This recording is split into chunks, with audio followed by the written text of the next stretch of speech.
Hello, everyone.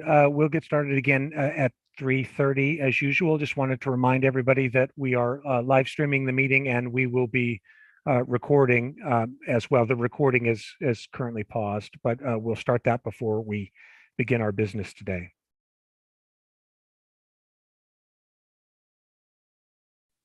Hello.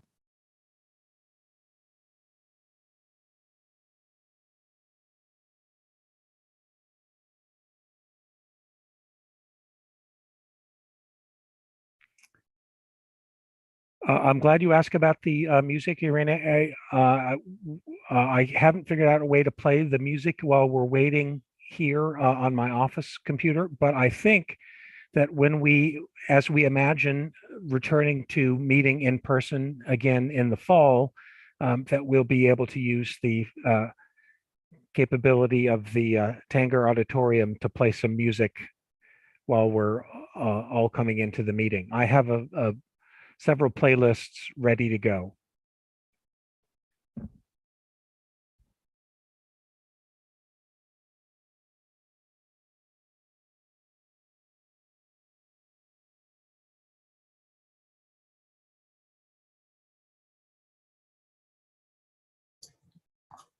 Irina, is that a photograph or are you just sitting really, really still?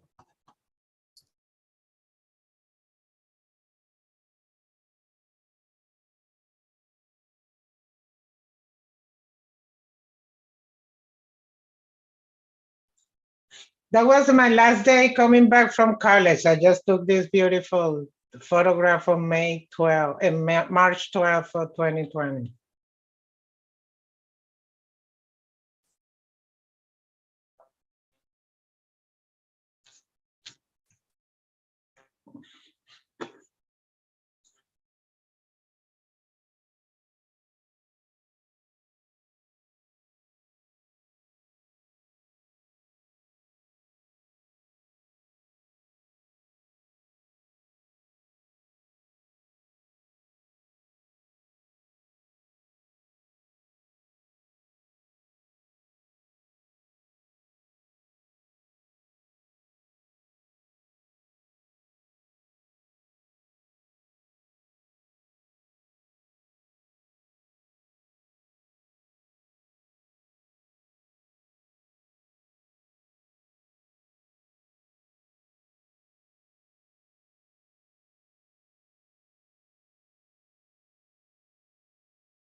Again, while we're waiting for the meeting to start, if any colleagues contact you saying that they're having trouble accessing the meeting, if you would please direct them to the help desk. It's hard for me to be monitoring my email while we're in the meeting itself, but help desk is ready to help people solve access problems to the meeting.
Tim, no music? How do we know our audio is working? I guess by saying, Tim, no music? That would do it. If anyone wants to volunteer to hum some jazz, that would be okay.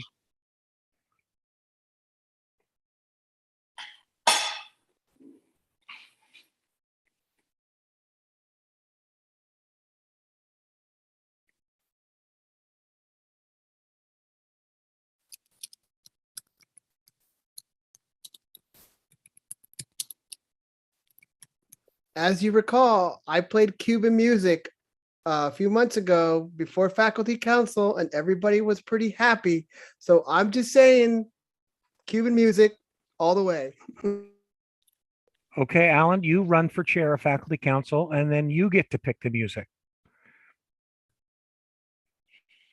Just kidding, of course. I know. Tim, you're not playing John Cage right now, are you? Not John Cage, John Coltrane. And I'm imagining it.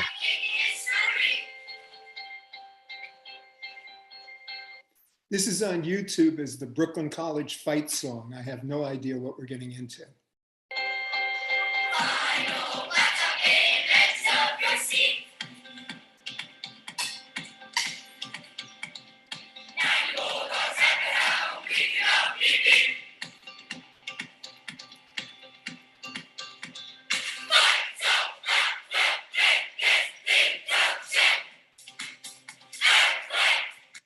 Oh, I don't know what it is, but I don't want it.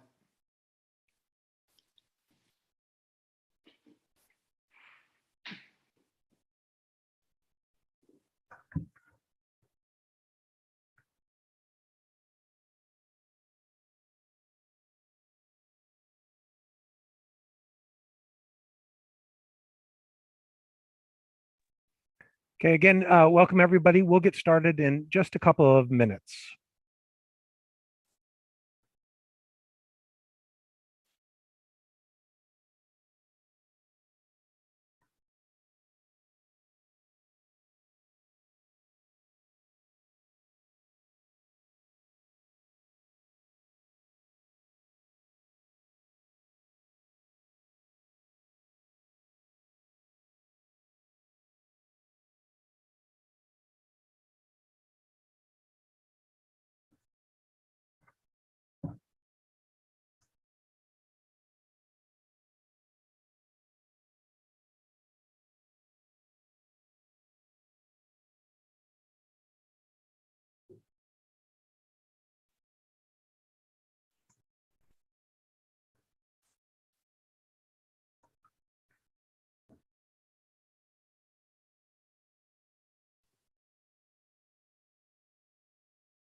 Okay, 3:30. So welcome everyone to the April 5th meeting of Faculty Council. Why don't we go ahead and get started? I know that we're admitting people from the waiting room as we go, but let me launch the attendance poll.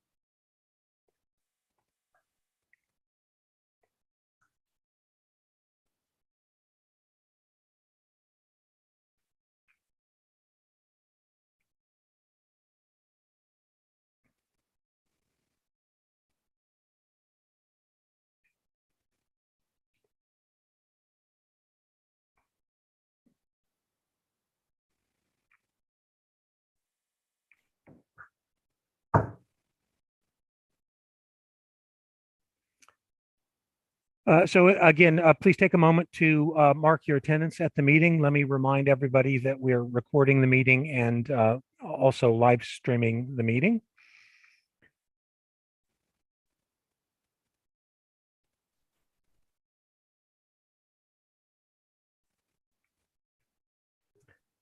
And we'll wait one more minute before getting into the business of the meeting.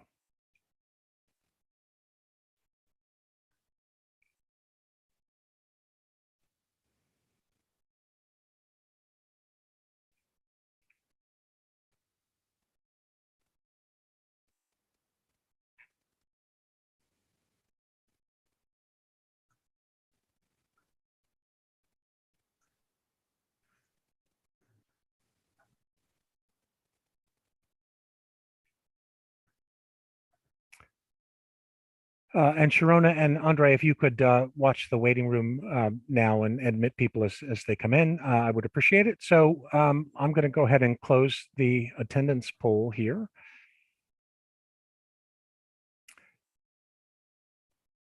And as we look at the agenda, so we've taken a roll call. The next item for us to consider is the minutes of March 15th. Those were circulated with the packet. Tim, you have to declare that you have a quorum. Thank you. I believe we do have a quorum. So we can undertake our business today. So the minutes were circulated in the packet. Are there any questions or comments?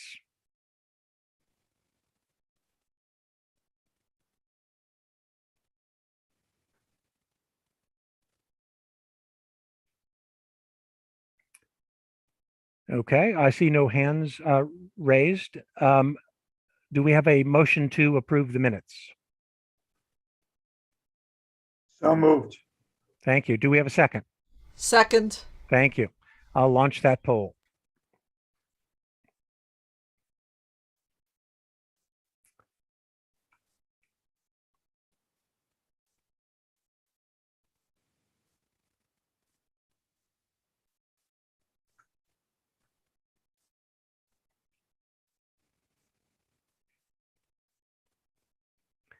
If you are a voting member of Faculty Council, please click on the poll for the approval of the minutes of March 15th.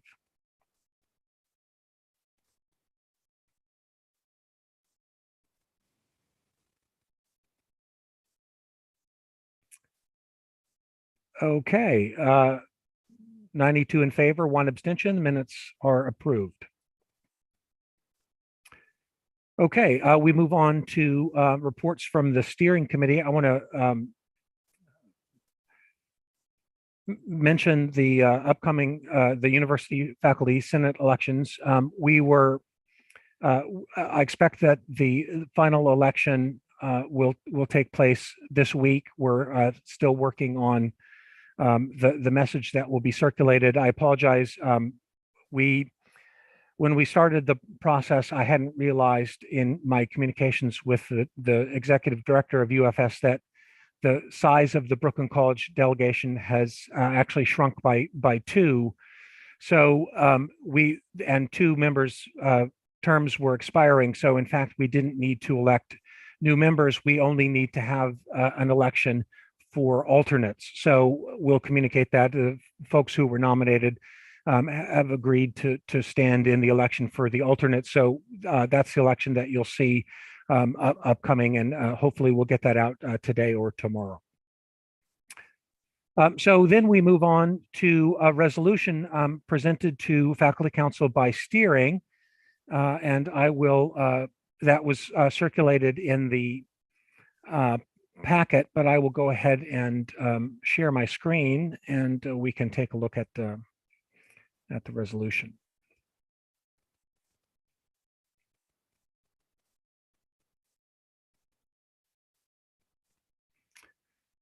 So this is a resolution concerning the membership of Faculty Council. Let me scroll down to the resolution, the action item.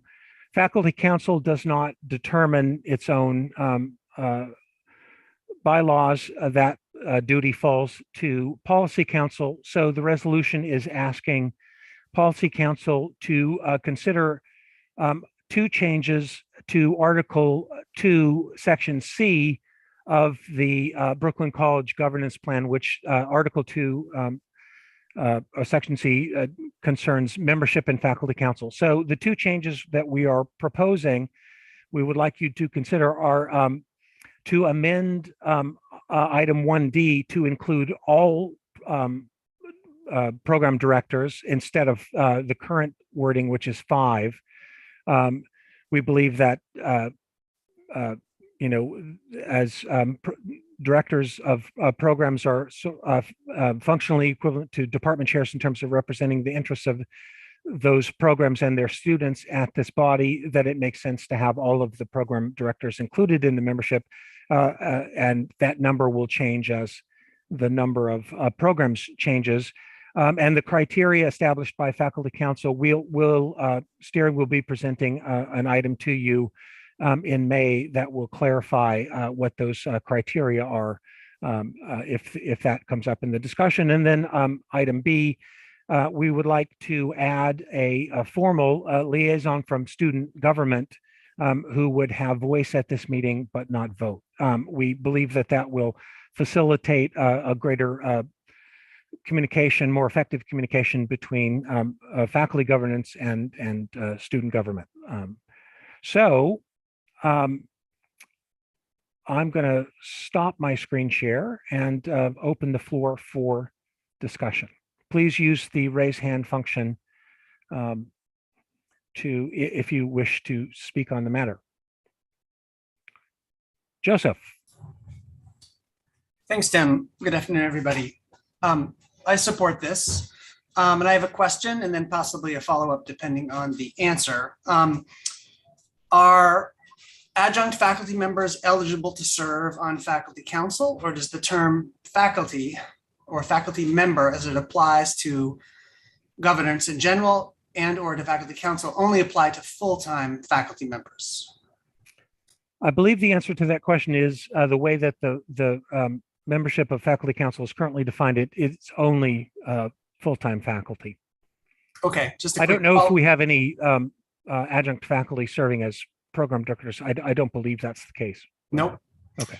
A quick follow-up then. I mean, I think that's something that faculty council steering should take up, the fact that this is the faculty council and yet the majority of people who are actually teaching classes on the campus don't have any representation in this body. It's somewhat absurd. So anyway, I think it would be fruitful to explore some possibilities to remedy that situation. But I support this resolution and thank you for bringing it. Thank you. Jeffrey. Hi, thank you. I just had a question of clarification for B. I'm curious if the liaison is implicitly an undergraduate. Is it like one representative for both undergraduate and graduate? Or would it be one or the other? Yeah, I think our intent was to let student government decide, so to select the liaison. So that we're not specifying that, but it is. I think it is. What we're proposing is for a single liaison position. Okay, great. Thank you. Yadija. So I'm sorry to say, I have to say that I think this proposal is premature and poorly thought out. Number one, and I believe it leads to destroying the governance balance as it says right now. Number one, just as an aside, I wonder whether student government has agreed to allow a faculty member to serve on student government with voice and no vote, just to balance that out. And I also wonder whether the administration has agreed to allow a faculty member and a student to serve on their innermost council with voice and no votes. I suggest that the answer is no, and that destroys the basic checks and balances of our governance. That's just a minor point. A more major point is that until such time as you define what you mean by a program, okay, this has the potential to totally destroy the governance. I want to remind you that the provost, who I respect tremendously, okay, refers to multiple programs within departments. She uses the term program, and that's being used very widely to include, for example, graduate programs, to include any other kind of programs that we might want to create. remember that programs are not created by the faculty, they're created by the administration, which means that until such time as you define what a program is, or what you think a program should be with respect to faculty council, the potential is that one day soon, every deputy chair who leads a program and every program director from every program that the administration may choose to put in would soon have a seat vote on council. I think there's a reason why the CUNY bylaws does not recognize programs as official bylaws, by the way, for the same reason that they don't recognize adjuncts as voting members of the faculty. I wanted to remind you that if you want to start with that precedent, you might want to start with CUNY Central rather than starting with our local governments. So I think the way you have this framed right now, not to say that I'm against having certain program directors having seats, but first you must tell us what a program is. And not to do that is dangerous. And I'm very surprised, Tim, that you putting forth such a motion that is so incomplete and can lead, I have to be blunt, to complete destruction of governance and to give over power to the body whom you have always said you are fighting to retain the power for the faculty. This has the potential of letting the administration clearly, although I'm not so Machiavellian that they'll ever do it, but the way it's proposed, it allows the administration to create unknown number of program directors of which you have nothing to say about, of which none of us have anything to say about, and before long, you will not be able to represent your own department. I'm done. Okay, thank you, Judge. I don't believe that the resolution that we're presenting to Faculty Council today, in fact, does that. It says all directors of programs in academic areas which meet the criteria established by Faculty Council. So it will ultimately be up to us, in fact, to define that. And just to clarify, we are talking here about the directors of interdisciplinary programs. So programs housed within a single department who are not currently among the Faculty Council members would not be included. My point is, if that's what you mean, say so.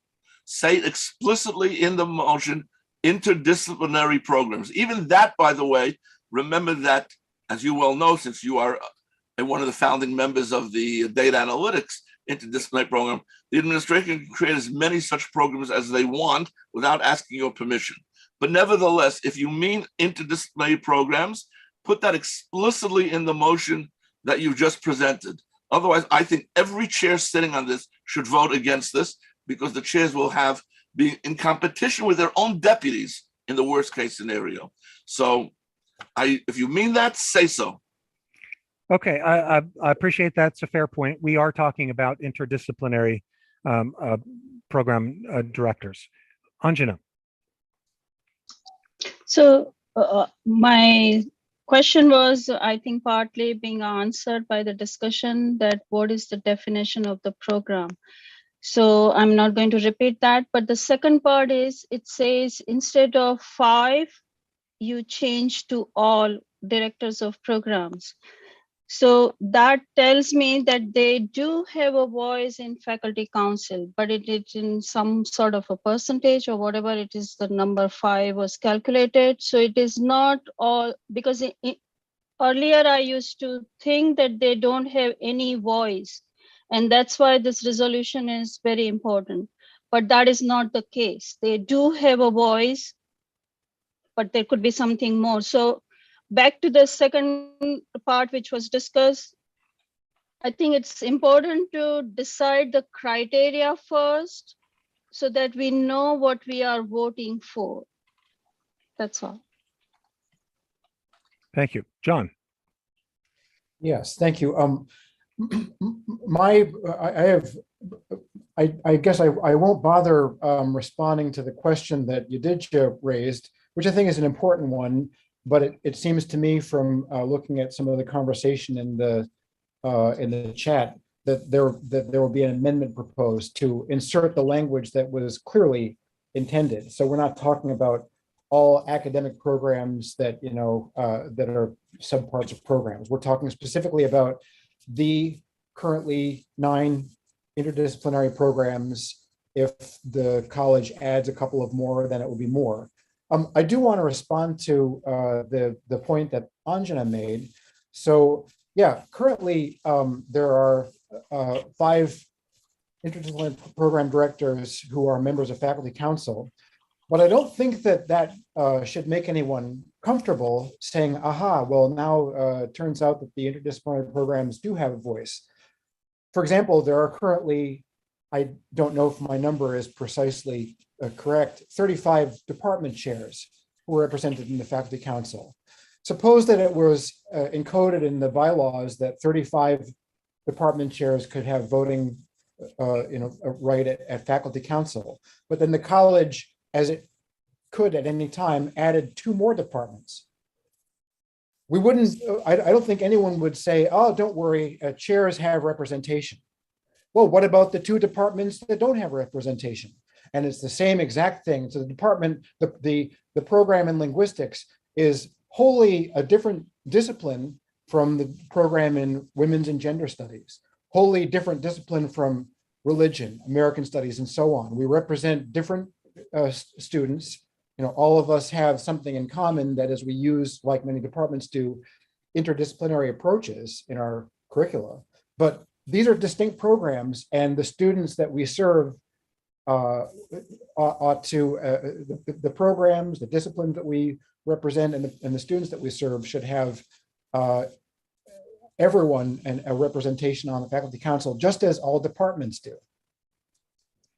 Thank you. Just to clarify too, it's not the case that the administration can create academic programs without our approval, of course, because faculty are responsible for the curriculum. So although a shell could presumably be created, if we are in control of the academic criteria by which we're admitting a interdepartmental program, I believe that we are in control of that number as well. Lauren.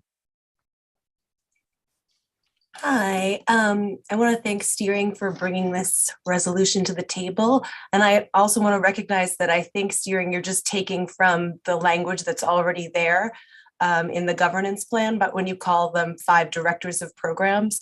But I am happy to put forward an amendment where it says to all directors of interdisciplinary programs in an academic, blah, blah, blah, blah, blah. I believe, I chair the committee on interdisciplinary programs. That's what that's called in faculty council. So I'm just taking that language to refer to these now 8 or now 9, soon to be 10 interdisciplinary programs that have official, directors and whatever. So did I do that right? The amendment? Yes, that's fine. So yeah, if you're keeping score at home, just add the phrase to all directors of interdisciplinary programs in academic areas, so that we know. It's always helpful to have the language be clear, but we know which programs that we're discussing. Thank you, Kathleen. You need a second on an amendment, and you have to vote on an amendment. If you want to do it correctly, Okay, you're the parliamentarian. I yield to you. We have an amendment proposed to change the language of Part A of the resolution. Is there a second? Seconded. It is seconded. Okay. Let me very quickly create a poll for us on the amendment.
What's selection?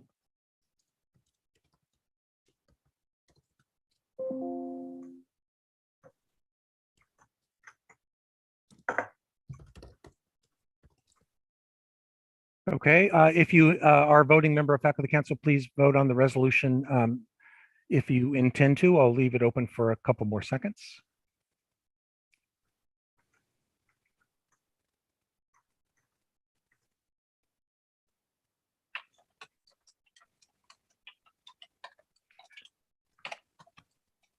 Okay, it looks like the voting has stopped.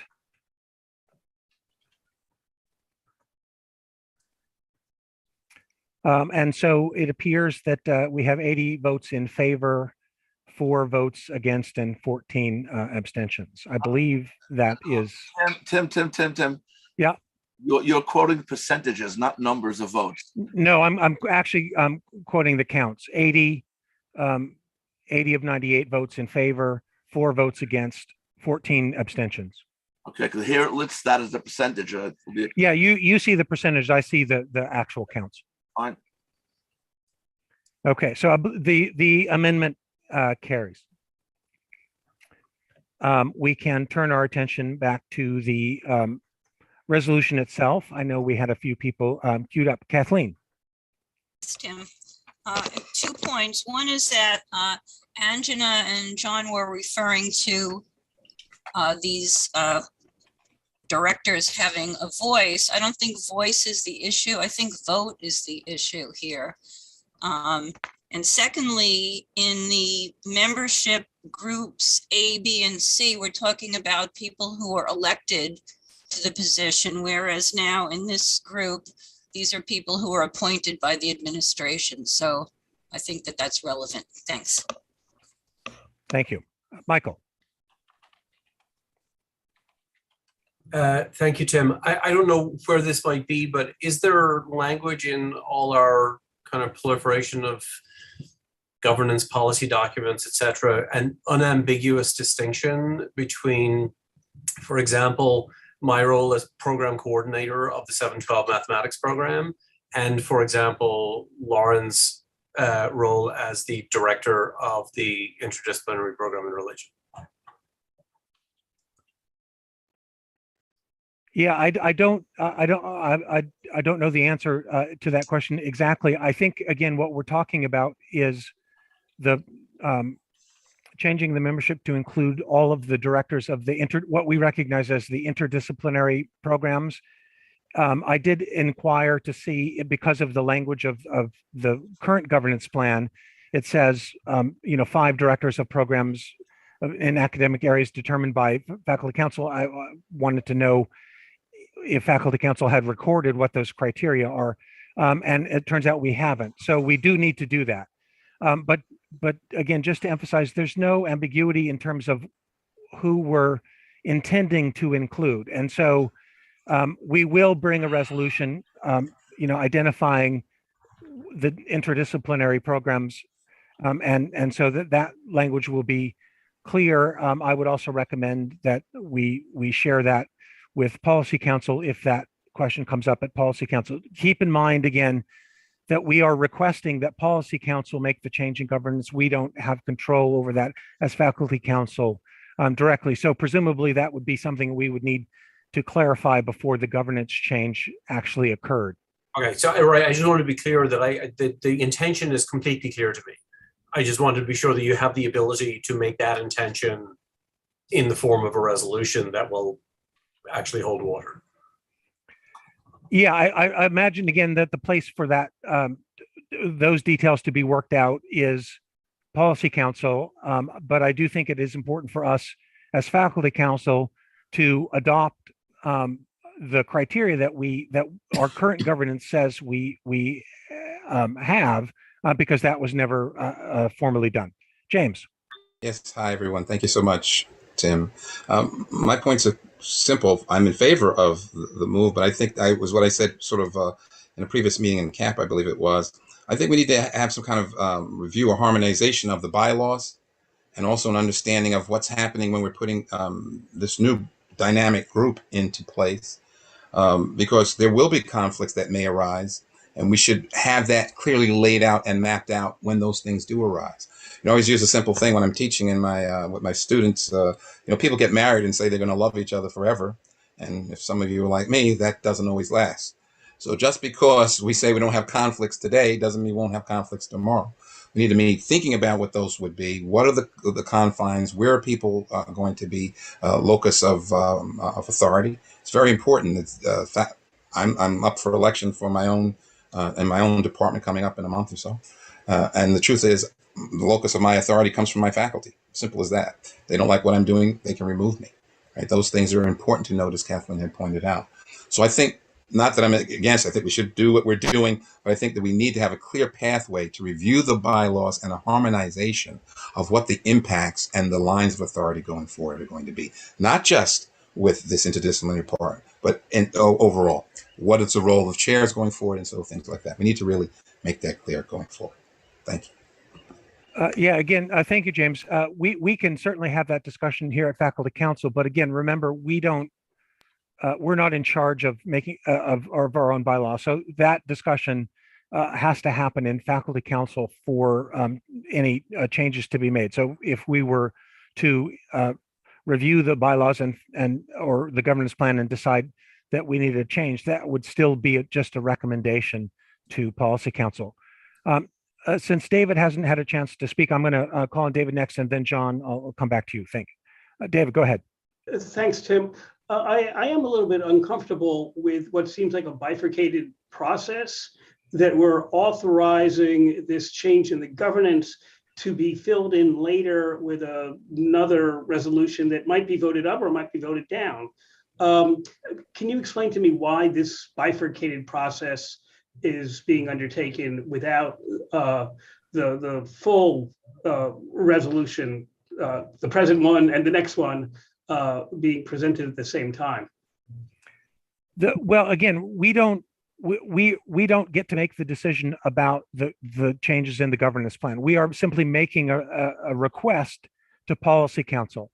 It will be up to Policy Council to decide whether or not to accept our invitation to change, and then to work on the actual language which affects the change in governance. So we're making recommendations. That process in Policy Council is going to take a while to unfold. So we have time before Policy Council acts to also make a specific recommendation to define the programs. I don't think that there's any ambiguity about the programs that we have in mind, but it would be helpful to make sure that understanding is also recorded in our governance plan, because currently it isn't. But again, that isn't something that we can control. We are only making a recommendation to Policy Council. So I believe that we have time before Policy Council takes up the issue to make any recommendations that we might before Policy Council acts. Why can't we make our recommendation contingent on the conditions that are coming up later? Yeah, I understand the point you made. Practically speaking, it was just discovering that that definition hadn't actually been written down. Was quite late. So we had already proposed the recommendation. So again, we're just recommending action by Policy Council, and we can insert that information as we get it to Policy Council before they act. Ricardo.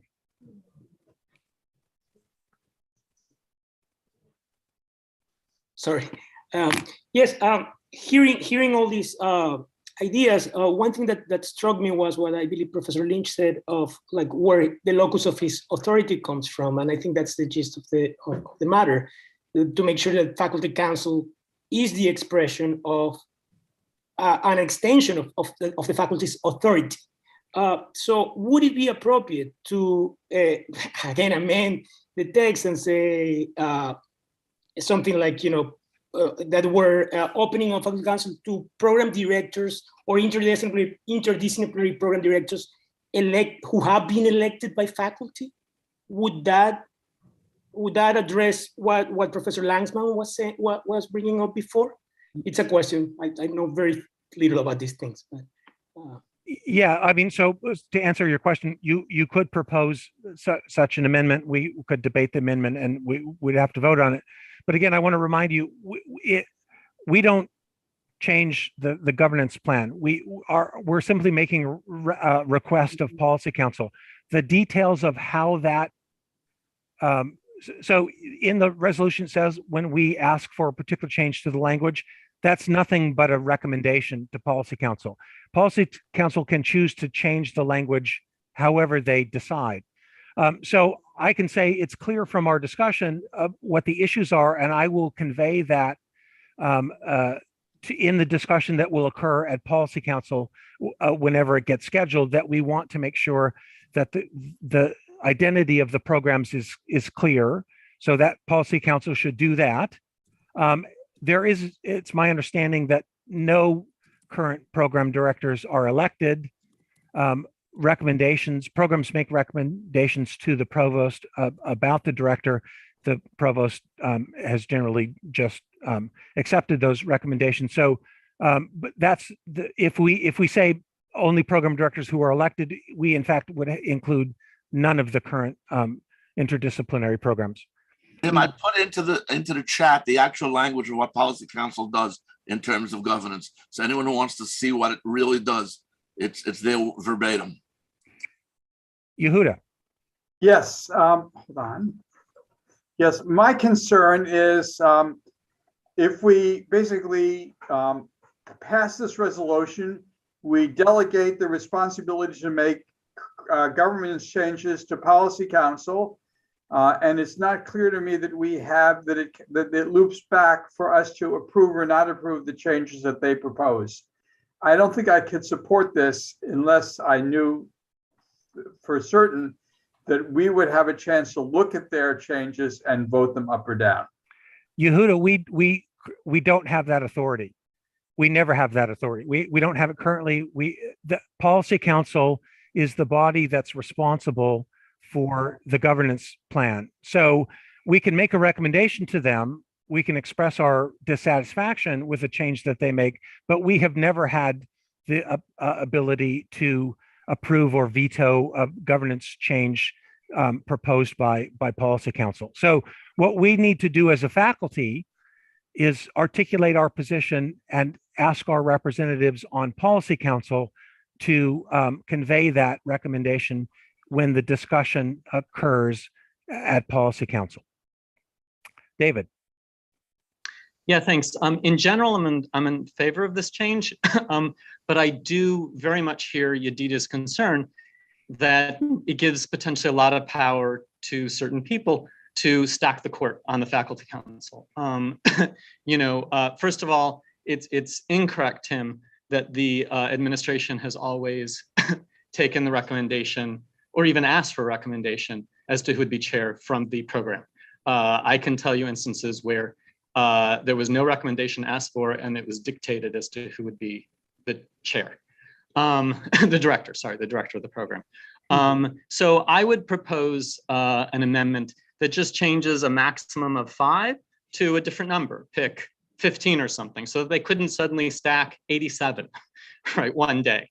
So it would be something, we could say 15 if people want to say some different number, but something that gives us room to grow, but not room to then grow so much that overnight we could suddenly have the faculty council no longer be controlled by the faculty. That would be my proposal. Again, if we're up to 10 now and you want to leave room for 5 more to grow before we have to do another, and then we could always just do another amendment like this in 10 years if we so needed it. So I think I would like to propose right now just changing, in other words, instead of saying all, saying keeping the language that we had there, so a maximum of, keeping that, and then say 15 and changing 5 to 15, right? That would be my proposal. Or that, I should say, that is my amendment proposal. Okay, so we have a proposal for a resolution. Do we have a second? Second. Is there any discussion on the resolution itself? Okay, I'll exercise my prerogative as chair. Anjana had her hand raised about that. you asked if there's discussion about it. Yeah, I'll give Anjana a chance to speak in just a second. I appreciate the concern. I think we are concerned about an imaginary phenomenon in the face of actually improving our governance as it exists. Faculty Council creates programs because we create curriculum. The criteria that we establish, is for academic programs implies that we expect a program not to be an empty shell, but to have a curriculum. So the administration can't stack the deck. They can't do nothing more than create empty programs devoid of any academic content because they can't create curriculum. So I believe that gives us sufficient control over the process. I don't believe that the administration has any intent to create new academic programs outside of the usual process. So it feels like we're anticipating a kind of imaginary worst case scenario and then trying to draft legislation that would be foolproof. Again, it's only a recommendation to Policy Council. The debate about what an interdisciplinary program is and how many should be included will have to take place there. Anjana. So I like the idea what he suggested. The only concern I have, who will again decide which 15 or which 10 can be included? So I'm not sure. I'm just, it's a point of clarification basically. And is there a way this can be elected for voting in the faculty council? So it becomes kind of in the alignment of the faculty council, what it does. I'm just raising some concerns, that's all. Thank you. Yeah, to answer your last question, I think the answer is no. All we can do is make recommendations to Policy Council to enact a particular governance change. It will ultimately be up to Policy Council to affect that change. Jennifer. Yeah, I guess I just wanted to chime in on what James had to say. And I'm just wondering, so we have this resolution with lots of amendments now. Is there any reason? I mean, it seems like there's still things to be thought out. And I'm wondering if rather than vote on some sort of resolution today that still needs lots of work, why not do what James said and like figure this out clearly and then bring the resolution? Because it seems like there's a lot of questions still and it seems to be rushed. That's what you want. You can make a motion to send it back to committee or to table it, whichever or to postpone. One of those three motions. If you want to explain the difference, I will, but that's what, if you want to do that, that's what you need to do. Thank you. I'd like to make a motion then that we table it and we bring it back when it's complete. That's to send it back to committee. Table, it's on the table. That's what you want. Send it back to committee if that's what you want to do. Second. Hang on. We're in the middle of a discussion about an amendment. Is that appropriate place to make another motion, or should we vote on this?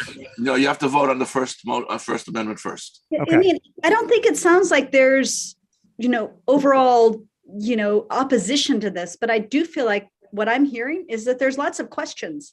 And so it seems like it would behoove us to answer these questions and plan it out as James said, and then bring it in May for further for a vote on a resolution. Jennifer, I understand. I want to make sure we do the process right. Since we're debating a current amendment, that amendment was seconded. We can debate it, and then we have to have a vote on that amendment. After which, if you want to propose a motion to table, you could do so. Funke. Yes, I'm just wondering what percentage of the faculty is the faculty council?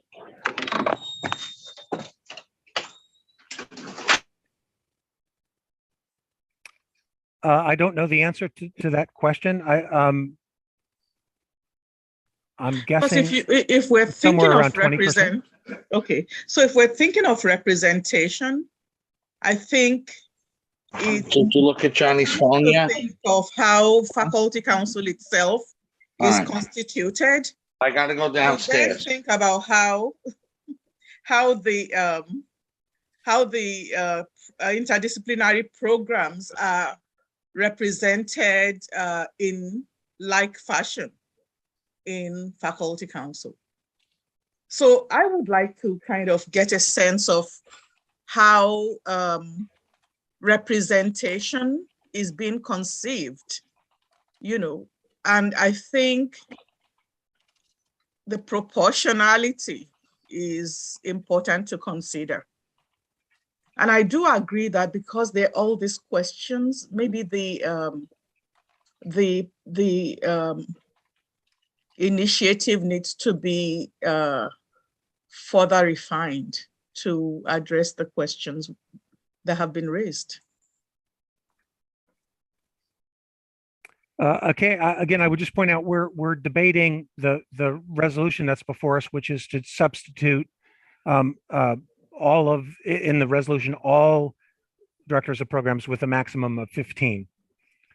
You did, Joe? Yes, I just want to point out that there have been some questions on whether you can interrupt or not. Okay, and I just looked it up. It's in the chat. There's a difference. If you make a motion to table, you can interrupt all business on the spot. However, a motion to table means that it will never come back to us until someone officially makes a motion to take it off the table, which means that it sits in limbo until someone, maybe in May or in September, says, vote to take it off the table. The motion to postpone, which is what Jennifer, I think, made, cannot interrupt, in which case we have to first vote on your motion, on the current motion. If everyone turns it down, then we can proceed to the next motion.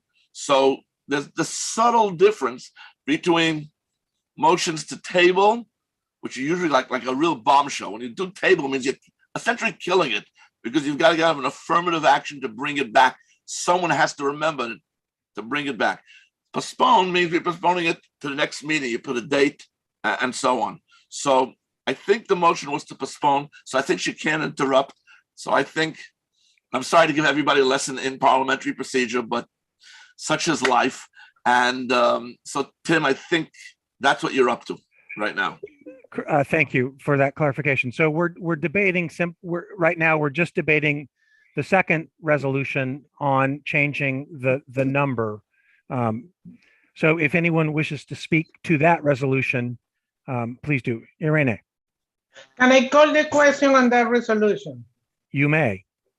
So I call the question to vote on the proposal for the 15 to change the number, yes or no, and move on. Yeah. Can we? Irene, since you're the last person with a hand raised, I think the debate has finished anyway, so we don't need to vote on the call the question. I think there's nobody who wishes to speak. Why don't we move directly to the vote on the second resolution? Okay, I'm going to launch that poll. So again, if you're a voting member of Faculty Council, please vote on the second amendment, and then we can return to a debate on the amendment as a whole. Or I'm sorry, debate on the resolution as a whole.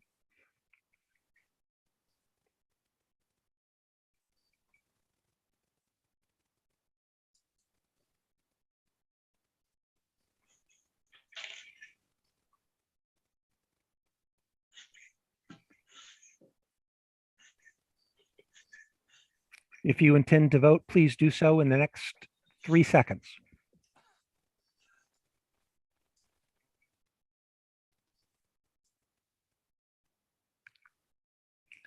Okay, we're up to 95 votes. I will end the poll and share the results. We have 38 votes in favor, 26 opposed, and 32 abstentions. So the second amendment fails. And now we return to our to the resolution as a whole. And if there is interest in a motion to postpone, we could do that now.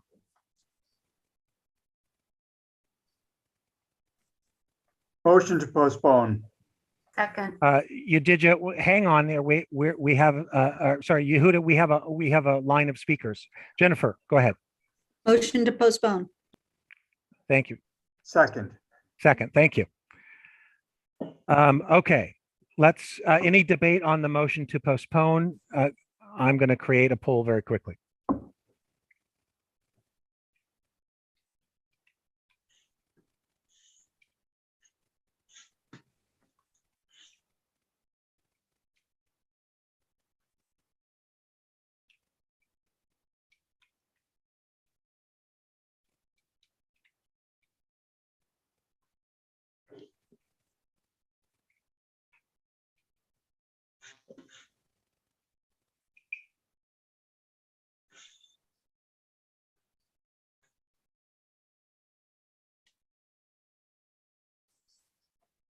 I see no other hands raised, so why don't we move to that vote?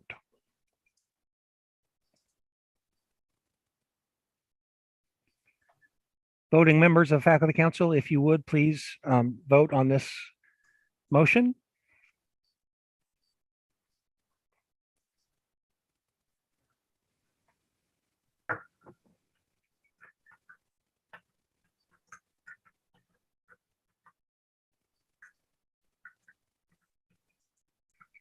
Again, I'll give you another 3 seconds to vote if you intend to. Very good. Oh, a few votes coming in. Okay, I'm going to end the poll and share the results. We have 85 votes in favor of the motion to postpone, 8 votes against, and 5 abstentions. So the motion to postpone carries. Thank you, everyone. Tim, can I be recognized for a moment for a point of clarity? Certainly. Okay, I put into the chat exactly what Policy Council does. And you are 100% correct. Policy Council must approve all new governance proposals. That does not mean, and as in the past, practices that individual bodies can propose a governance change to their own bylaws, and then it can go to Policy Council and be approved by Policy Council. I have never seen Policy Council impose a change in governance on a body that rejected it in all my years here. So it is quite possible, and I would suggest that you do, now that it's going back for another month, that you come up with the exact proposal that you would like Policy Council to do, not give them wishy-washy, this is what we'd like, but maybe write an actual proposal. Let's vote on it, send it to Policy Council, and hopefully they'll approve it. That's the language that it says here. Understood. Thank you. We will continue to work on it. I imagine steering will bring a resolution back to this body in May. So let's move on. On the agenda, we have communications from the administration. President Anderson. Hi, everyone. It's nice to see you all. I wish we were in person, though, as always. There's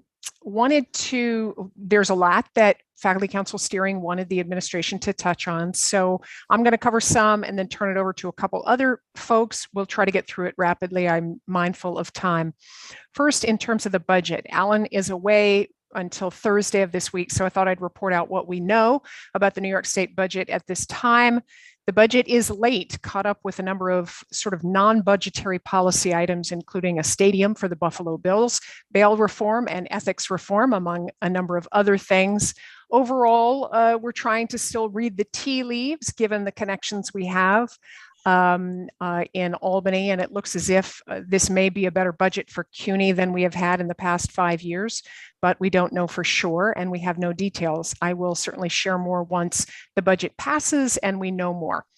Second, Steering wanted me to touch base on faculty hiring. So I'll say a few things, and then I think Anne will also speak to this. If we do have a stronger budget next year, we need to begin to rebuild our faculty, and we want to do it thoughtfully, in a way that is responsive to the needs of our students and the vitality of our programs. We plan to engage in cluster hiring where we can to enhance the strength, excellence, and diversity of our faculty.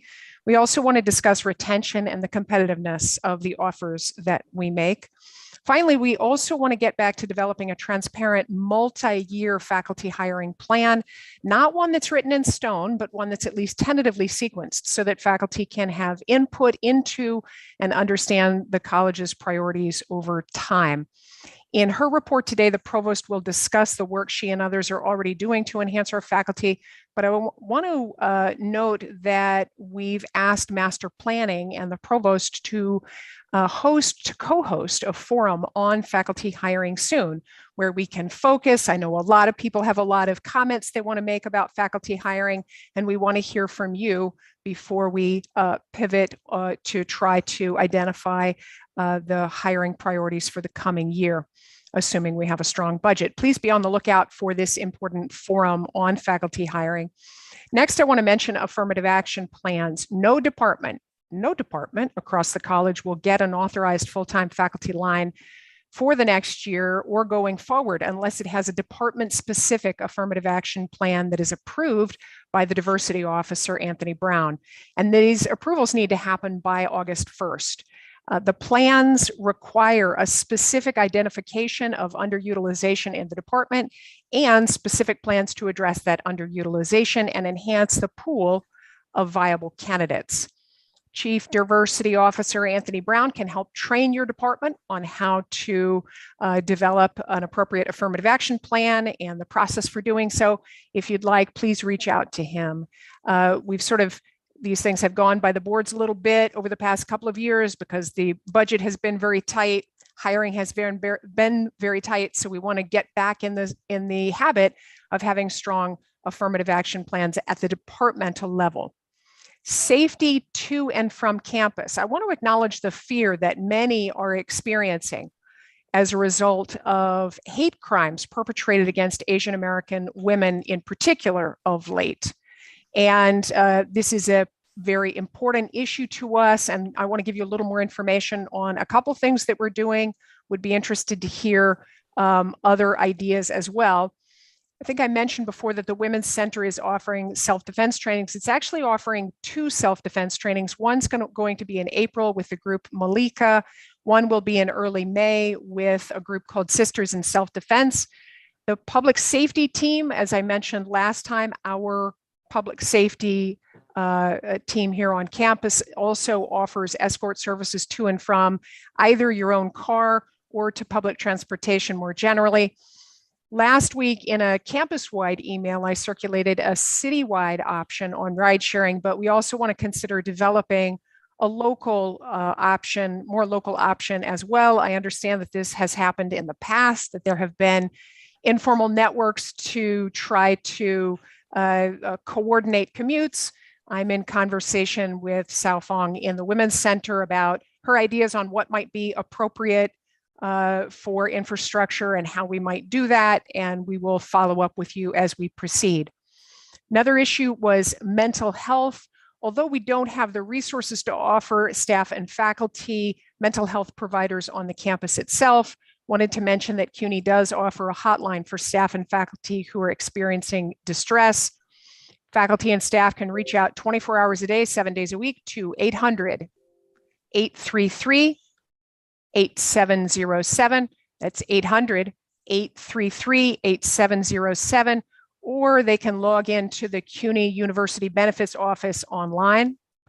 There they can review the Employee Assistance Plan, which offers digital mental health options, telemedicine, and other resources. Also wanted to report out that we had a great presentation at the last CAP meeting. I know a number of you were there on how to be an ally to immigrant students and undocumented students in particular.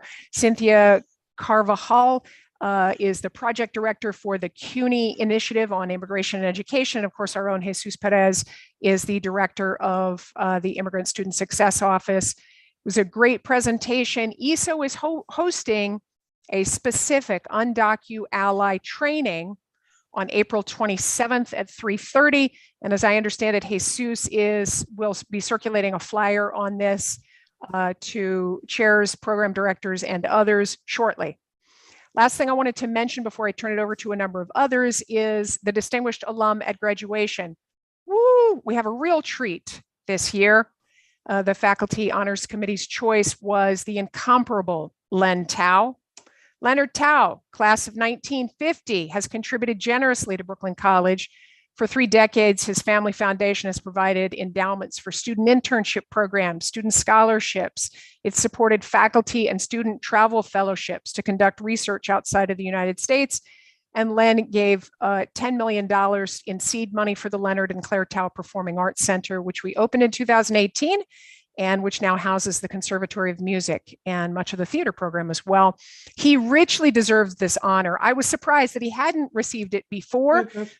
We are so happy to be able to give it to him on May 31st. I'm going to turn it over to Anne and then a couple of others and then take questions. Anne? Great. Thank you, Michelle. So I'm going to just cap off what Michelle said about searches and provide a little more detail. I've asked Master Planning to work with me to create a forum for faculty to provide input and ideas about lines. Forums will be scheduled as soon as Master Planning and I can find a date, and we'll share that with you so you know when it is, and you know how dates get at this time of year for sure. We'll be developing both short and long-term plans for lines, and we'll be looking at master planning documents, the research that the Academic Planning Committee did, discussions with departments, chairs, program directors, deans, and the inputs from these forums, and thinking about where should those lines go. We have multiple new programs too, and so that information will also guide our discussions as we work that out.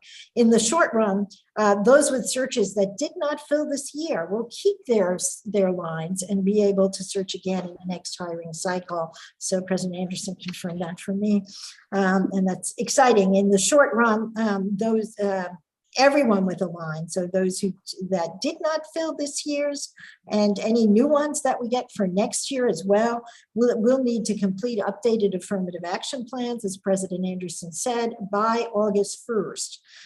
It's difficult to say when the budget will come in and when we'll know if there are new line allocations. It's possible that we'll hear something sometime in May. In the interim, here's what departments can do and chairs can do. You can sharpen your ads for the current searches, and you can also reach out to your networks and let them know that these searches will take place. A huge way that we recruit is also through networks. For new searches, departments could work on their rationale along with their affirmative action plans, right? What is your rationale for that particular line? For next year's new searches, chairs will discuss their requests with their deans, so it's the usual way. The deans will provide those to me. I will share the information with Master Planning and confer with Master Planning and the deans before allocating any new lines. This is the usual process. We will be looking for cluster hires in specific areas based on our planning, even for next year.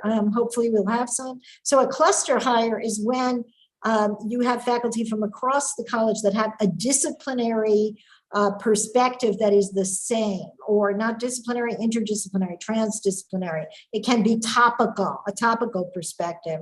A cluster hire can involve faculty across schools, across departments. For instance, we had one that addressed race and equity this year.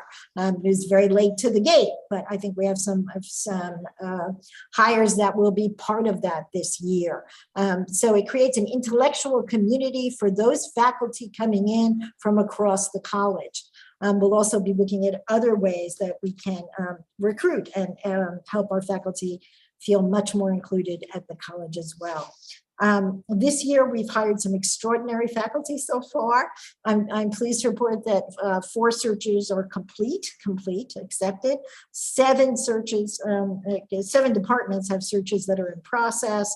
I'm in the process of making 2 hires that came in, and 4 searches failed and will be researched. The other thing I wanted to discuss I'm sorry, the Faculty Council Liaison Committee has asked me to discuss is some faculty concerns. So we have learned that some faculty would like some development opportunities related to re-entry to in-person teaching. Some new adjunct faculty in particular are having a hard time as new faculty adjusting to the in-person world. They learn to teach online, and what works online doesn't necessarily work in the classroom. And that's caused some difficulty for them.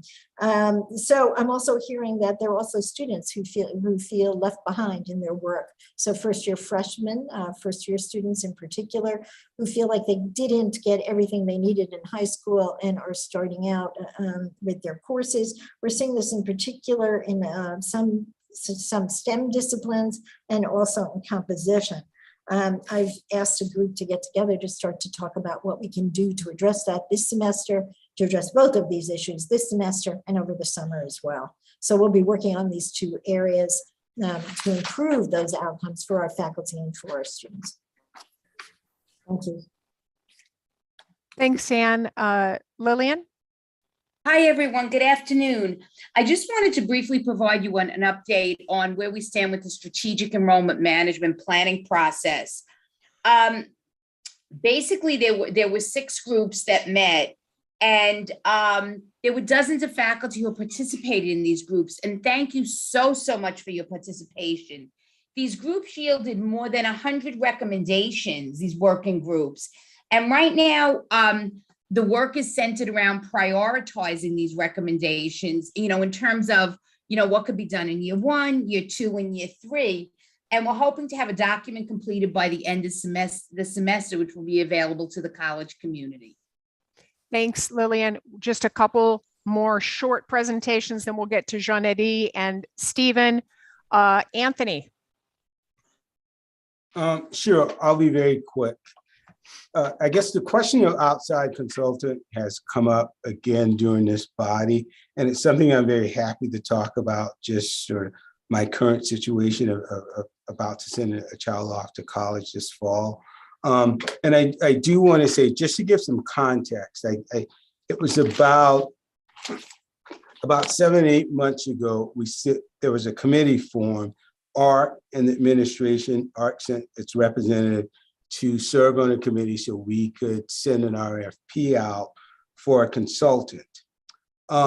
We came up with language for that, and a lot of deference was given to the language that people from ARC proposed. Ultimately, to make a long story short, no one bid on our proposal. In fact, we had 2 entities, 2 consulting firms that applied, and they said they were absolutely not interested. And these were the people, I think, that were contacted by ARC. I think someone came before this body and said maybe that there was one firm that would actually be interested in submitting a proposal, but there was some language change that they would want. We would be happy to consider that. There is structure in place for us to do that. So if anyone has ideas, if anyone believes that there's a consultant that's interested, I would suggest you either reach out to me separately or either contact the ARC's representatives on the committee that are supposed to help develop the proposal. And we would be happy to send out another proposal to see if we get any responses. Oh, I'm sorry, I thought someone was going to say something. So we'd be happy to send out the RFP to see if we get any responses. And if there's an individual or an entity, a consultant group that people believe, specifically I together with other representatives from ARC, would certainly reach out to that entity directly. So just wanted you all to be aware of that. And I would certainly encourage you, just for efficiency and to make sure that we're being consistent, that we work within the structure that we set up to allow for efficiency and consistency. Thanks, Anthony. Last quick notice from Tony in response to the Faculty Council steering requests. Tony? Sure. I was asked to just remind everyone that the governor has only extended the state disaster emergency that permitted open meetings to be done remotely through April 15th. At this time, we are planning for in-person meetings after April 15th because we have not received any notification that the emergency declaration will be extended. What that means for most of us is that our May meetings will have to be in person, and this time we have not determined an appropriate way for virtual participation. So please plan accordingly. Faculty Council is subject to the open meetings law. Thanks, Tony. Jean-Eddy, you were first. Okay. Good afternoon. Thank you so much, President Anderson and Provost Lopes, for your report. Oh, what's happened? I think I'm freeze. Hello, can you hear me? Yes. Yeah, okay. So, but something is not working here on my laptop. Okay, so I just want to thank you for your report. And this is the first time since I am at Brooklyn College, this is the first time I heard some positive note about budget, because it always is like budget cut, but this is the first time we are not talking about budget cut. But my point is about I think Provost Lopes actually tried to answer a question that someone put in the chat, is about cluster hiring. So, and I have prepared some data because in sociology, we are engaging in a project of decolonization of the curriculum. And as a sociologist, for me, data are very important. And I went to the CUNY website and I download the data about student enrollment across CUNY, and data for the academic year for the fall 2019. So I need to have more update data on that. But for 2019, Brooklyn College had 26% of the student body was Black, identified themselves as Black, while 34% of them identify as white, and 17% identify as Latino. So I have the complete data, but for some problems I am facing on my laptop, I cannot go on the Excel sheet. So my main point would be, so when we will be talking about hiring, please consider those data. So on a campus on which we have 25% of our students who are Black, but how, in terms of percentage, how many full-time faculty do we have for those 26%? So this is my only point, because what I wouldn't see happen is like we have a lot of line, we have a lot of money, but we didn't hire or we didn't increase the amount of the Black full-time Black faculty, and our Black students, they are still struggling to have in the classroom faculty who look like them, faculty who can understand their life experience. For instance, I will conclude with that. I had in the sociology department student who told me, you know, professor, this is the first time in my whole academic, career, I have one Black faculty, one Black male faculty. So it's very weird for those students. And those things are very meaningful to think about, that we have on a campus. You know, we have more than 1/4 of the student body is Black, like myself. But when it comes to Black full-time faculty, so this is a very deep, unbalance on that point. This is only what the point I would like to make, President Anderson and Provost Lopes. Thank you so very much. Thank you, Jean-Adi. Want to be very attuned to those issues. It's one of the reasons we're asking for detailed affirmative action plans. So thank you.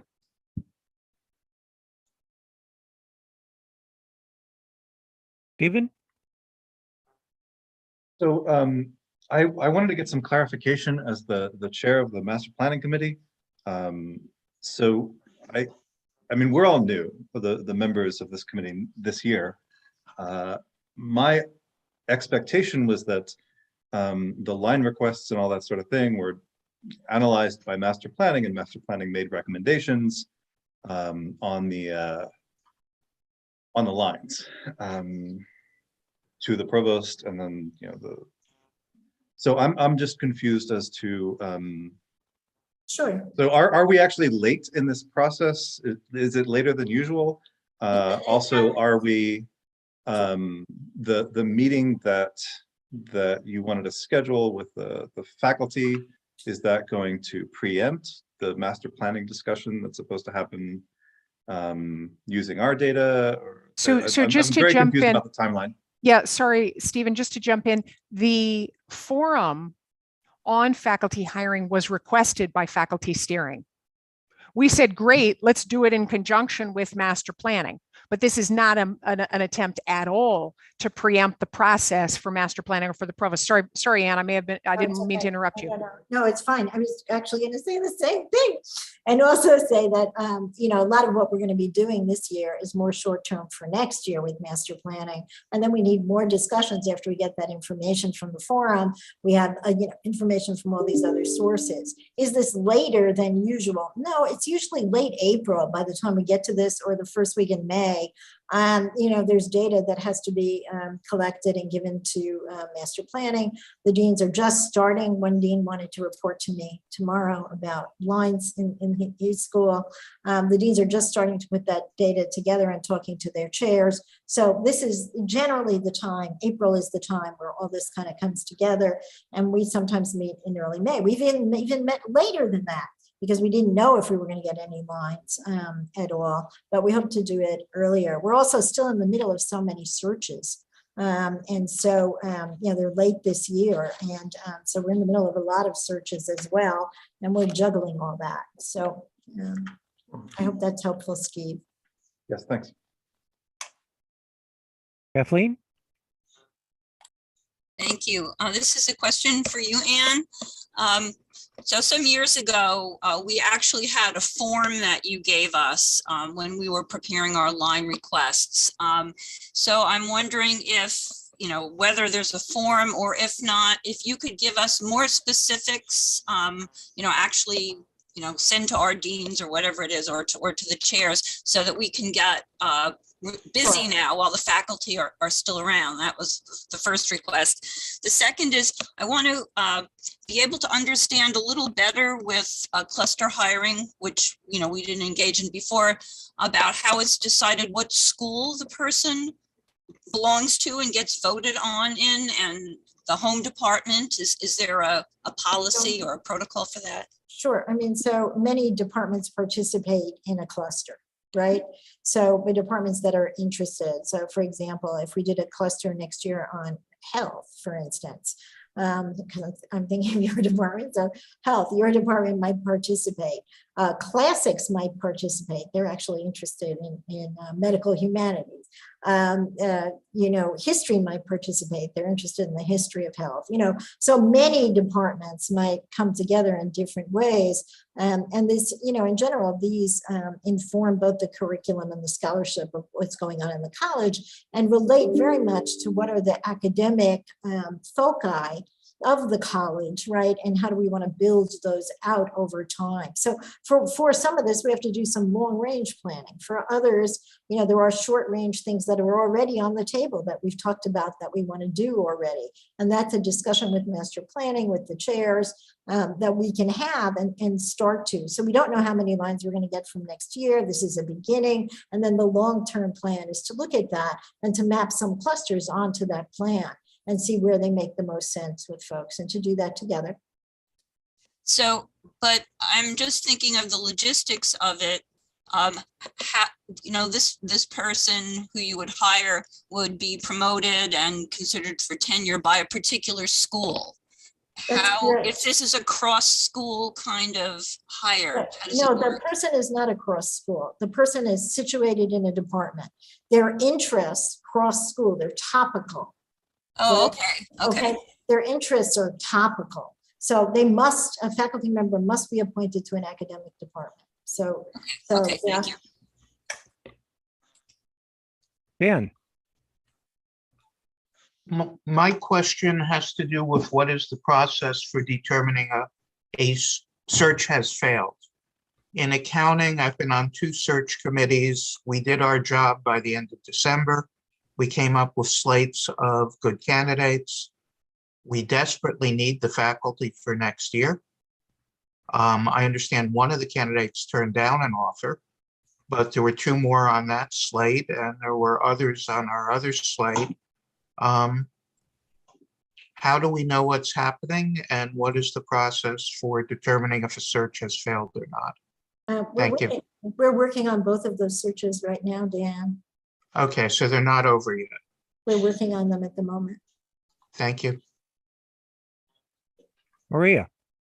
Yes, I would like, I guess it's a comment for both the president and the pros, a little bit of advocacy for in the terms of the lines, in thinking about the experimentalists who need the startup packages, because they may be whatever lines or whatever. So I think it's important for those departments with experimentalists to have competitive startup packages, competitive in comparison to other CUNY schools.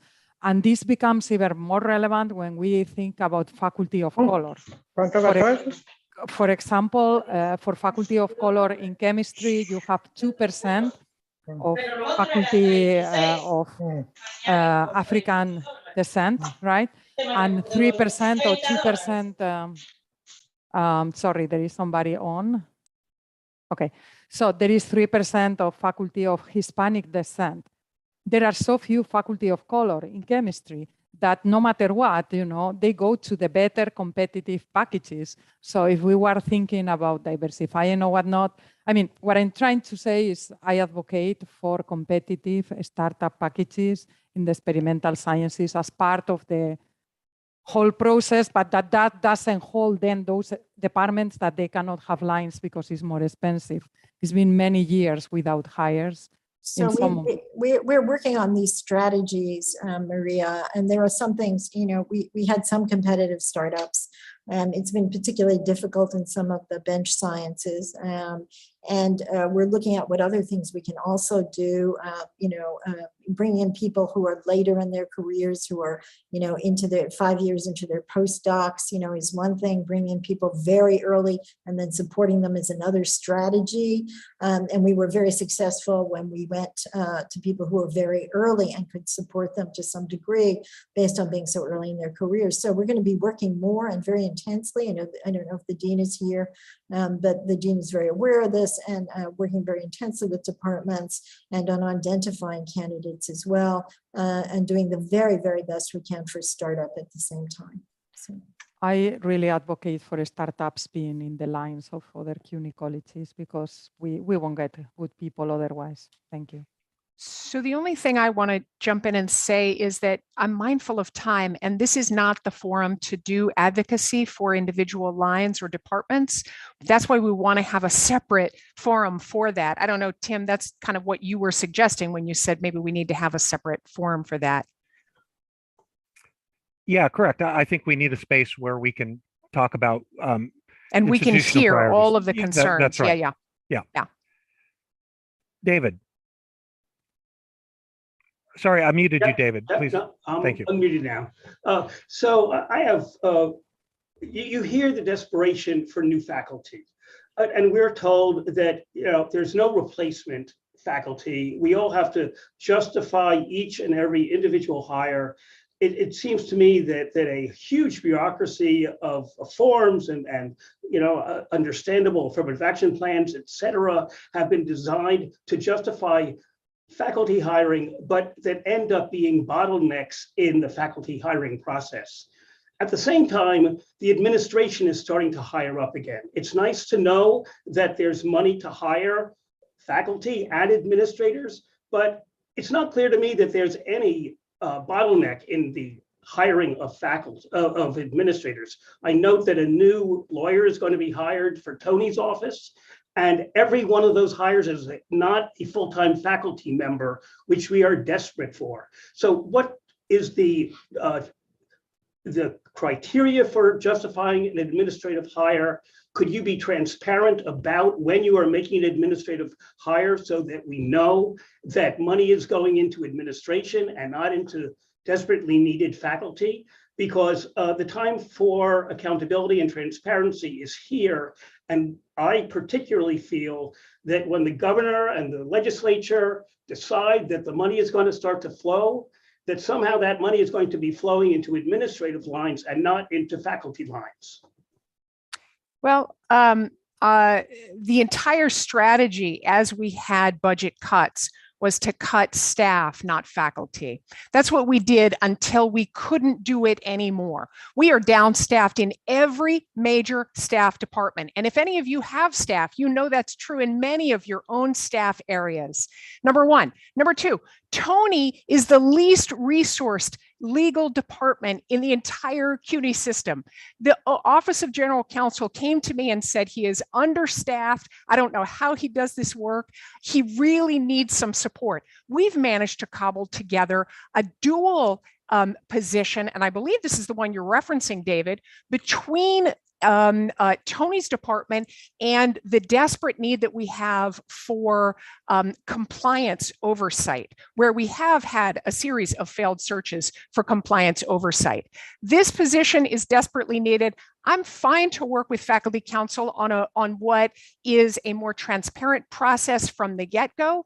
That is absolutely fine. If you want to come together and propose something, we can talk through it, but we are very understaffed in the same way that the faculty feels the pain of the cuts that we have suffered.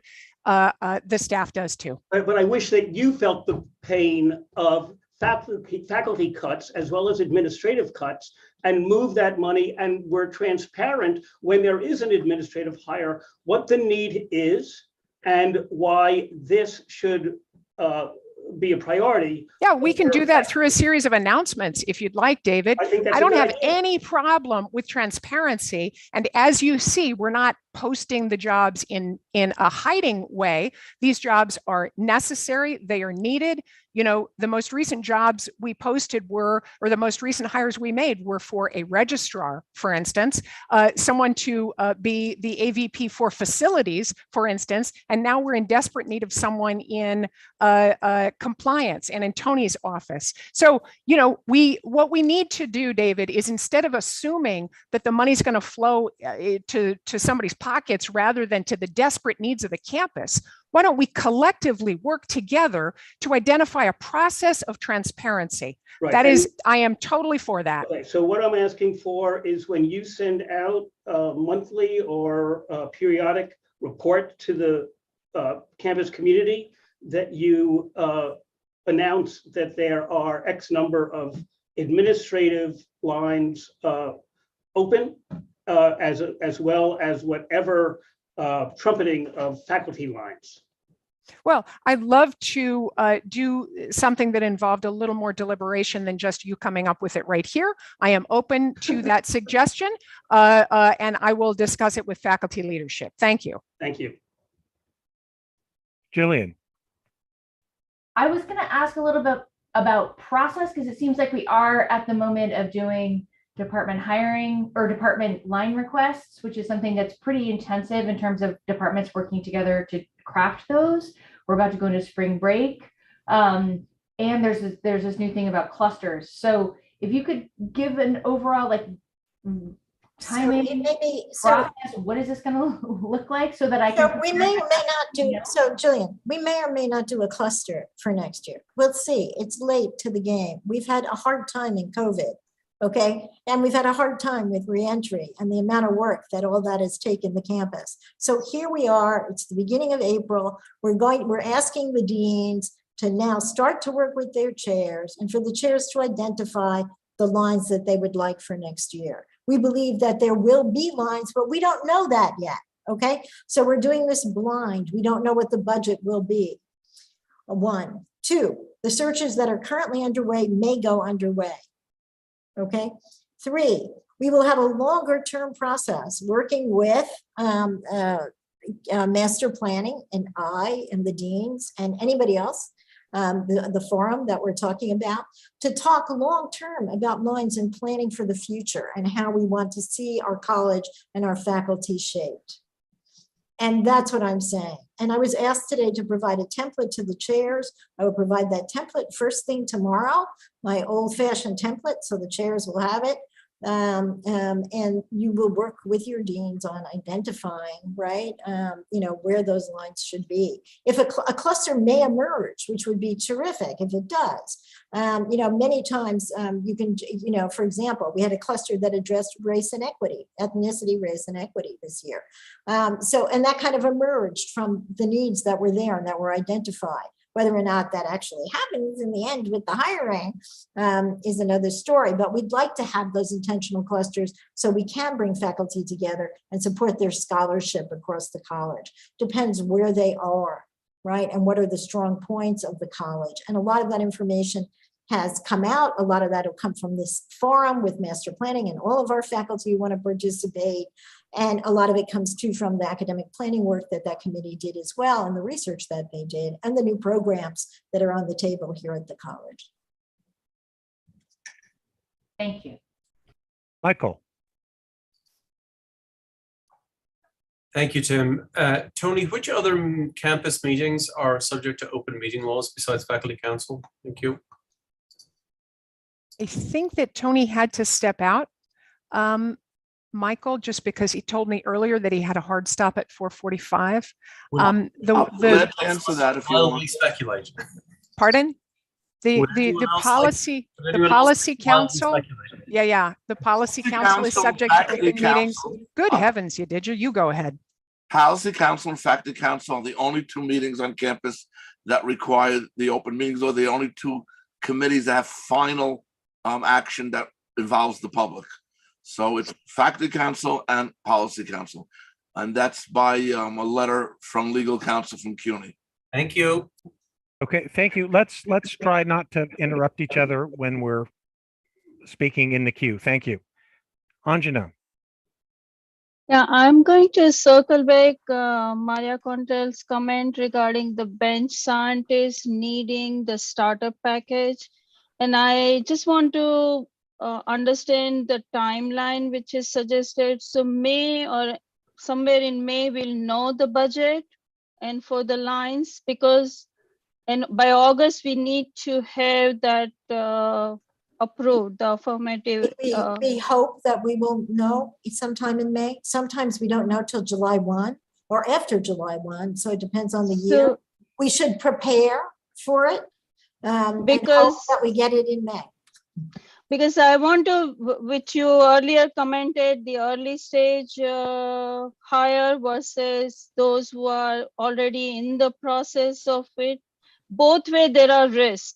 Early stage, maybe it sounds good to hire at first, but they may leave if the support system is not there at Brooklyn College. So wouldn't it be easier to know the budget and then go into the full search? Yeah, we have to know the budget, Anjana, but we have to know your requests so that you're ready and those ads go out in August. And the best searches, the most successful searches are those that are concluded before the end of the calendar year. Those are the best and most successful searches. And the ads go out by mid-August. And those are the most successful searches, right? And it makes sense that it happens that way. So, we should talk separately about startup, and startup is an issue. And you and I and the dean and others, Maria, the chair of chemistry, et cetera, chair of health and nutrition sciences, we can talk about those issues and what we do have and what we need and how we can support faculty better in the bench sciences, for sure.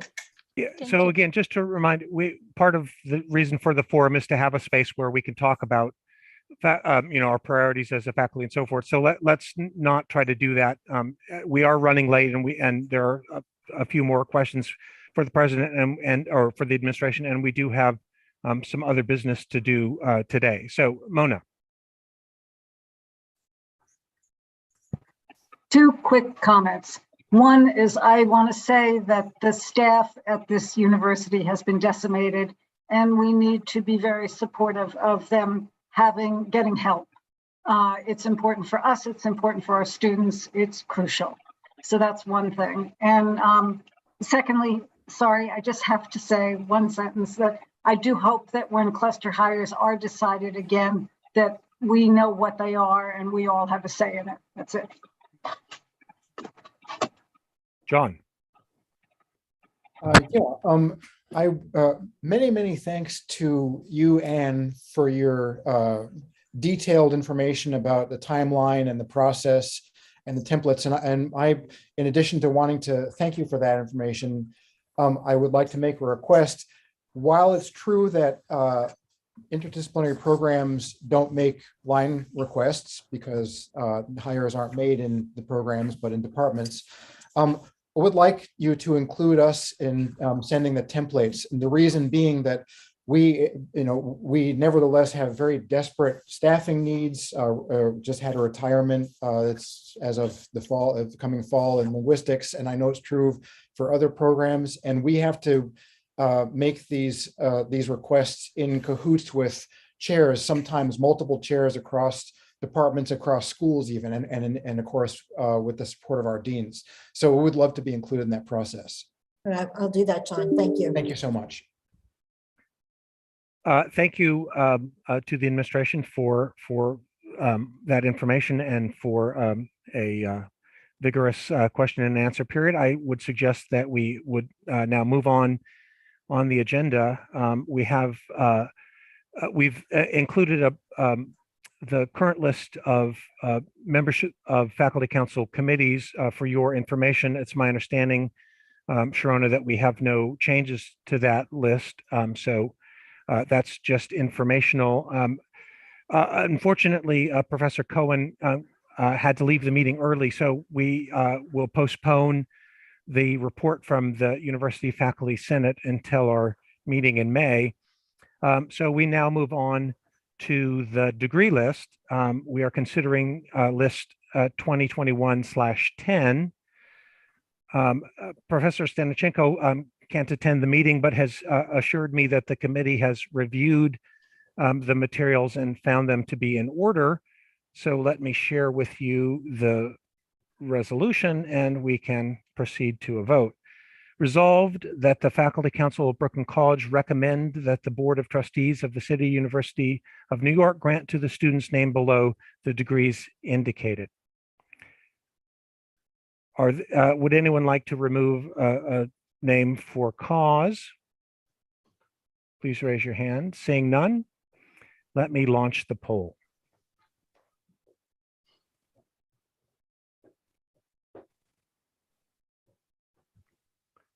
Voting members of Faculty Council, please vote on the degree list.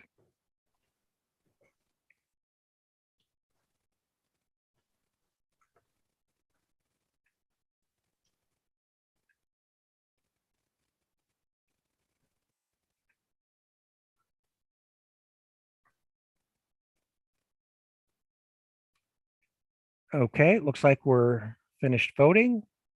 I'll end the poll. We have 85 votes in favor, no votes against, and no abstentions. Okay, now we move on to the reports from standing committees. First up is the curriculum document 419 from the Committee on Undergraduate Curriculum and Degree Requirements. Rennie, if you are here, take it away.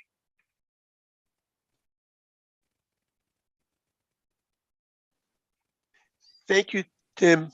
So it's a very, very short document, has very little. It has a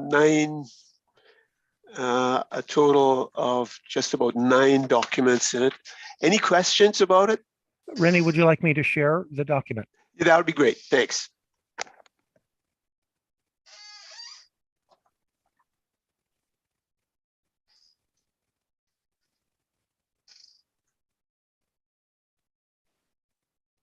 Any questions for the Undergraduate Curriculum Committee?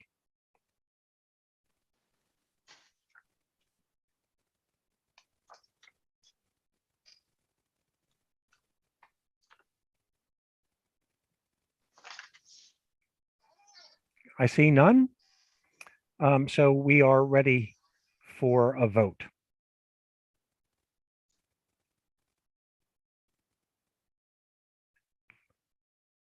Voting members of Faculty Council, please vote on curriculum document 419.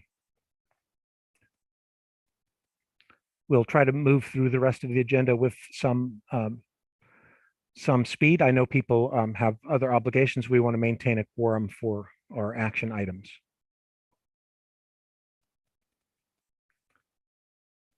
Okay, let me close the poll, share the results. We have 84 votes in favor, no votes, and 1 abstention. So CD 419 is approved. Thank you, Tim. Thank you, Rennie. Thank your committee, please. We now move on to the curriculum document from the Graduate Curriculum Committee. That would be curriculum document 268. George, take it away. Thanks, Tim. Would you just share the table of contents? I just wanted to say, as usual, this month's document speaks for itself, but just to reaffirm, the proposals include programs and courses for inclusion in the 2023-2024 bulletin, with the exception of those that are only minor changes that can be inserted into the 2022-2023 bulletin with permission of the provost after we approve them here. Those minor changes include those that ask for programs to be made fully or partially available online. That's it. Thank you. Any questions for the Graduate Curriculum Committee? Seeing none, why don't we move to a vote?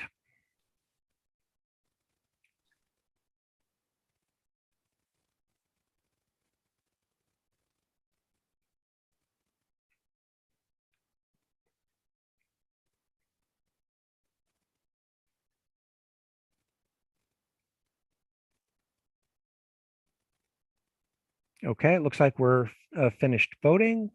I will end the poll and share the results. We have 82 votes in favor, no votes, and 2 abstentions. The curriculum document is approved. Moving on the agenda, we have a report from the Committee on Review of Interdisciplinary Programs. It's both an annual report and a resolution. Lauren, take it away. Can you share the resolution? Do we vote on the report too? So I guess should we vote on the report first? Am I wrong? We do not vote on the report. The report is informational. We can take questions on the report while I get the resolution visible. Great. And I can say also, given the conversation we had earlier, you can certainly look at the report and at the resolution to hear more a little bit about what these interdisciplinary programs do, if you're not familiar with them. But I'm happy to take any questions.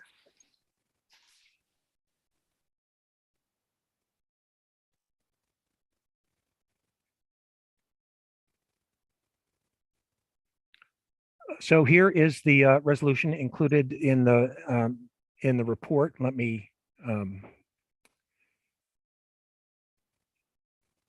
make the screen bigger. Let me know if that's adequately readable. And Lauren, if you would like me to show a particular part, just let me know. Sure. So we list our sort of, if you remember in April 2021, we affirmed a resolution that interdisciplinary programs were essential for liberal arts education at Brooklyn College. And so I guess highlighting all the be it resolveds would be helpful. This is what our committee has decided to put into a resolution. So I'm happy to take questions about this. Any questions or comments to the committee before we proceed to a vote?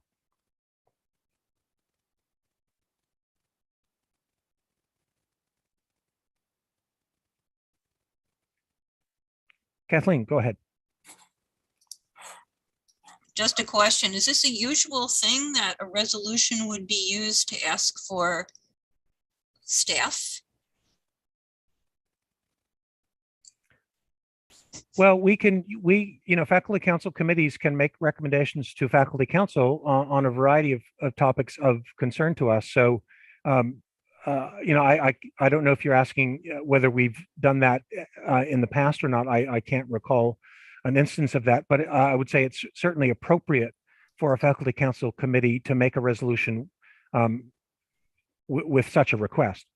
Oh, okay. I mean, I support it. It just seemed unusual. I think part of what this resolution and what our committee has done in the last 2 years is try to make the tasks that interdisciplinary program directors do more visible at the college, both to the administration and to the other faculty. So I think one of the consequences of invisibility is that many of the program directors do tasks that are similar to what department chairs do without any administrative support. So that's why we've included that there. Are there any other questions or comments? Anjana. Very quick question. So this 9 hours of reassigned time is against the departmental minimum release time for per department 15. That's what it. So this is our suggestion. So those of you who've been at CAP know that CAP voted for a formula for RT for the chairs, but not for the directors. We have a meeting with President Anderson to discuss our formula next week, and we thank her for that.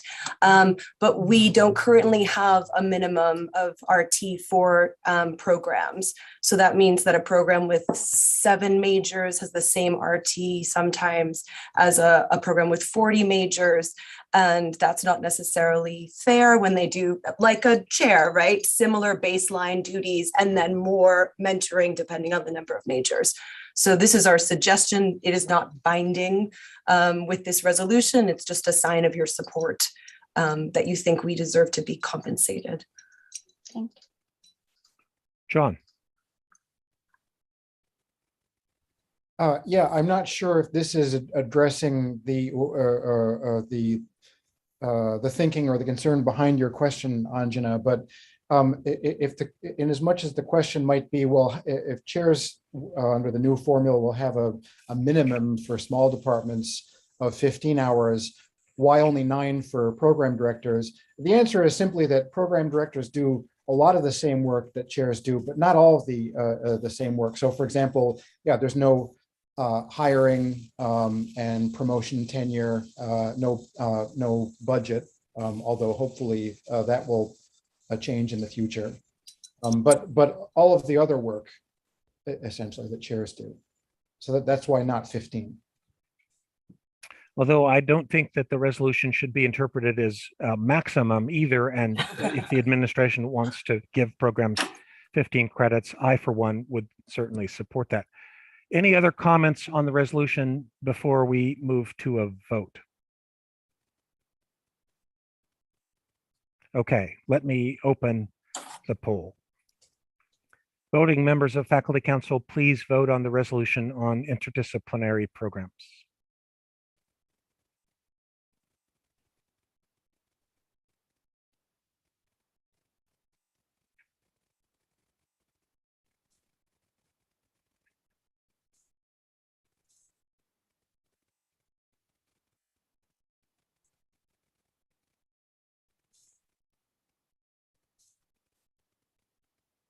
Last chance to vote.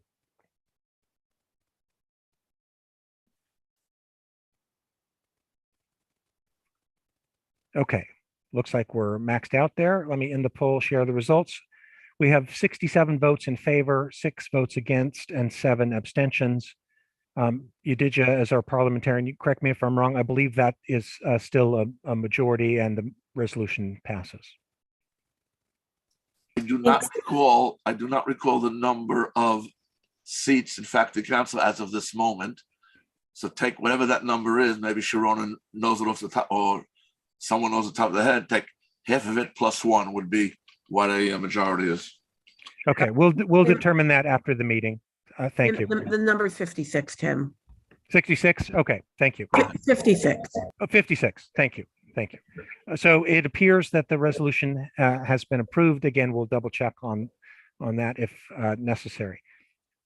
Okay, we have moved through the agenda. I'm aware of no old business. Is there any new business? Jennifer. Yeah, this might be too late. I don't know if the administration's still here, but I was asking the question if the return to in-person meetings in May means that all departmental meetings have to be held in person. Is that what that means? Yeah, it's my understanding that department meetings are not covered by the open meetings law. So I would say it's up to the department to determine the format of the meeting. Correct. Thank you. Thank you. Any other new business? Is there a motion to adjourn? So moved. Oh, there's a question in there from Philip Napoli about departments conducting elections. Is that the same? Yeah, that may be a technical question that we'll need to. Just wagging his finger. That depends which type of elections you're talking about.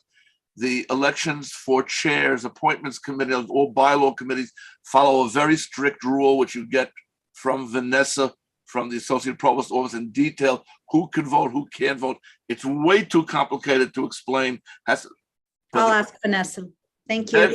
She will send you a detailed list of who's allowed to vote, how many people have to vote.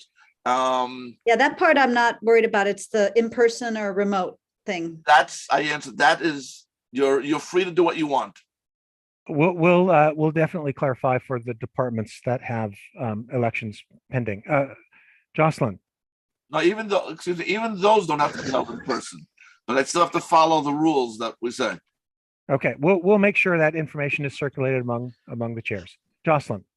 Hi, I just wanted to say, for the record, I want to thank everybody who's a member of the CUNY Rising Alliance, the PSC, A New Deal for CUNY, and all the politicians and others who spoke out loudly and publicly for this budget. If we get a great budget going forward, it will be thanks to all the students, staff, and faculty and other people who have really supported this effort. So I just want that on the record. Thanks. Thank you. And also the administration too. They've been lobbying for that as well. No. Let's thank them too. Not publicly. Do we have a motion to adjourn? Yes. Was that motion seconded? Okay. Seconded. Excellent. I'm not going to launch a poll for that. I'm assuming everyone approves. Thank you, everybody, for a spirited faculty council meeting, and I'll see everyone again in May.